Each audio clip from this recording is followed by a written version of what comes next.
कक्षा सातवीं के छात्रों का स्वागत है। छात्रों, फाइनली आज की इस वीडियो में हम आपको कक्षा सातवीं जो आपका विषय गणित है उसके वार्षिक परीक्षा 2026 के लिए छात्रों complete model question paper complete solution के साथ आपको बताने वाले हैं, तो वीडियो में अंत तक बने रहिएगा। छात्रों, करते हैं क्वेश्चन नंबर 1 से स्टार्ट, जो कि 1.1 है। समबाहु त्रिभुज की प्रत्येक कोण का मान होता है, तो कितना होता है आपको उत्तर बताना है ना। समबाहु कोण के प्रत्येक कोण का मान कितना होता है। तो पहले क्वेश्चन का राइट आंसर है छात्रों 60 अंश होता है। फिर P0 यानी कि P की घात जो है 0 है का मान क्या होगा। तो छात्रों, किसी भी संख्या की घात अगर 0 होती है तो उसका मान होता है 1, राइट आंसर है ना।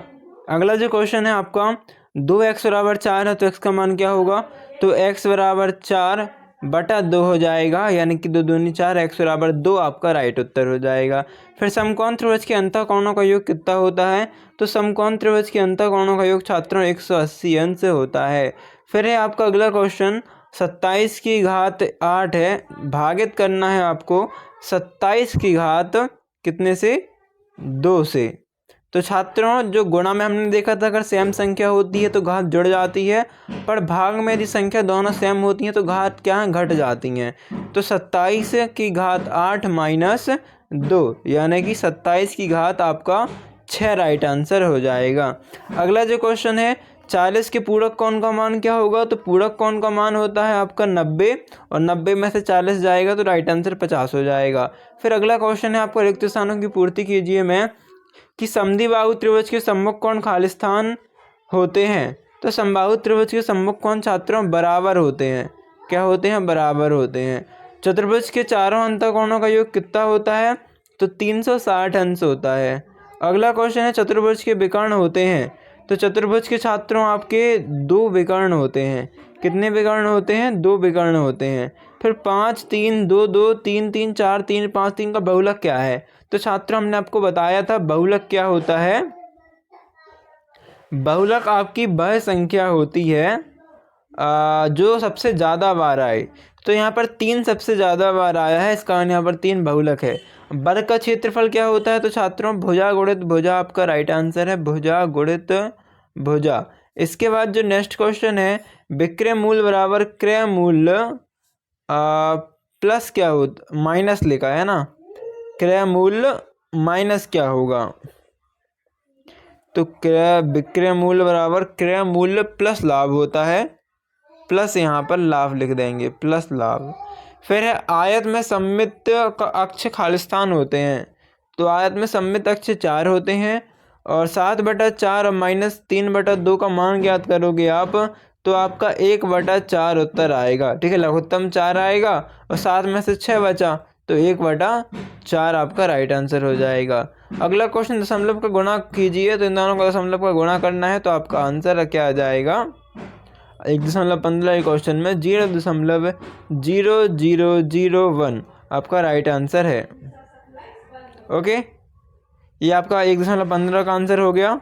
अभी जो आपका अगला क्वेश्चन है दूसरा कि व्यंजक को हल करो। व्यंजक क्या है, xy प्लस 7 प्लस 8x। तो इसका जब आंसर करोगे तो xy का मल्टीप्लाई 7 से होगा, तो ये हमारा 7xy हो जाएगा। फिर xy का मल्टीप्लाई 8 से होगा, तो ये हमारा 8 हो जाएगा। चूँकि x 2 बार आ गए तो x की घात प्लस x की घात 2 हो जाएगी, और y का y। इस प्रकार उत्तर हो जाएगा। फिर यदि 2/3 और प्लस 8/8 तुल्य परिमेय संख्याएं हैं, है ना, तो a का मान क्या होगा। तो यहाँ पर देखो छात्रों, a का मान आपका 12 होगा। क्यों, क्योंकि आपकी जो तुल्य परिमेय संख्याएं हैं तो a का मान पूछा है ना। तो अंश को हम 2 को 4 से गुणा करेंगे, 2 को 4 से गुणा करने पर 8 आता है, इसलिए 3 को भी 4 से गुणा करने पर 12 का मान आएगा। ठीक है, क्योंकि हमने 2 को 4 से गुणा किया इसलिए 8 आया ना, तो 3 को भी 4 से गुणा कर दो, कितना आएगा, 12। जब भी तो तुल्य होंगी, तो 8/12 राइट आंसर रहेगा। फिर 1/5 और 4/3 तुल्य परिमेय संख्याएं लिखिए। तो इनकी तुल्य परिमेय संख्या और क्या होंगी। तो देखो 2/10 इसको भी काटोगे तो 1/5 आएगा, है ना। और 4/3 के लिए 3/15 भी राइट आंसर है, इसका भी 1/5 आएगा। और 4/3 के लिए आपका 4/20, 2/2, 3/3, 4/4, ये सब राइट आंसर है। एक आयत के क्षेत्रफल ज्ञात कीजिए जिसकी लंबाई 5 सेंटीमीटर है, चौड़ाई 3 सेंटीमीटर है। तो इसमें क्या करना है, आपको वर्ग सेंटीमीटर का सूत्र लगाना है और लंबाई गुणे चौड़ाई कर देनी है। तो 5 × 3 हो जाएगा आपका 15, इसका क्षेत्रफल आ जाएगा। अगला क्वेश्चन है, चांदी की सहायता से 60 अंश से 45 अंश का कोण बनाना है। तो ये देख लेना, दी गई संख्याओं को जोड़ना है। तो छात्रों बहुत आसान है, इसे आप जोड़ के देख लेना।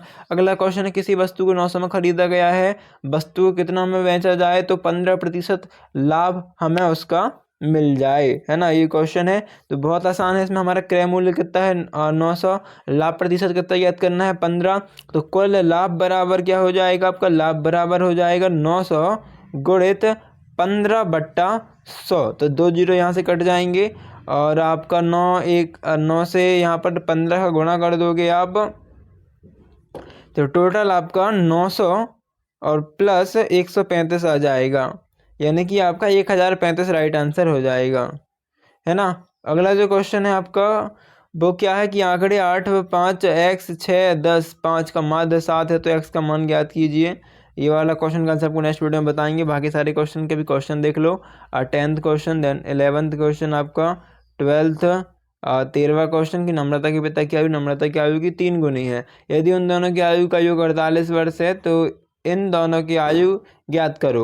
एक व्यक्ति 25 दिन की मजदूरी में 1500 कमाता है तो 30 दिन की मजदूरी में कितना कमाएगा, इसे भी आपको ज्ञात करना है। तो छात्रों इस प्रकार से सभी आंसर आपको तैयार कर लेने हैं।